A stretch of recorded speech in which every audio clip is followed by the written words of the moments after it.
Impakaammo dagiti residente iti 𝙆𝑼𝙎𝑗𝑎𝑉𝑐𝑠 nga adada iti natalged akat sa saad kuna ni Mrs. Marjorie Sabio maysa kadagiti agnanaed iti 𝙆𝑉𝑐𝑠 ket idi anag-warning iti gobyerno ti Hawaii pakaseknan iti tsunami ket dita adagdago sa nagrubwatan amapan iti nangato a lugar kas iti 𝙍𝙀𝙀𝙎𝙄𝑗𝑎𝑉𝑐𝑠 manung anatraffic da iti manung oras gapo iti panagpanpanik dagiti tao amapan iti nangato a lugar segun ken kuana ket saan amaliklikan iti agdana gapo ta adada iti asidag ti baybay pakairmanan iti pagobraanda. Kami dito, actually, may kami ti Kunia.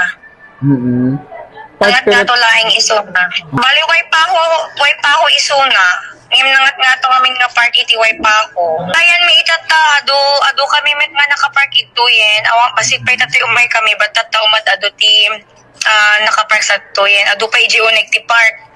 Di mismo nagdirect centeren isong imay kam dito side the road. Nagpapanik da nata nag-statewide store closing da pa rin. Ilagiti state and federal sa amin? Yeah.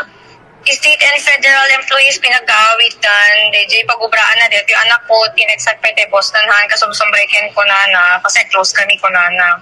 Iti agdama ket kararag iti kidkidaw dagiti residente iti Hawaii tapno iti kasta ket may pasigurado iti kinatalgedda. Para iti IFM News, Idol Lawrence Corpus Martinez, tatak, aremen.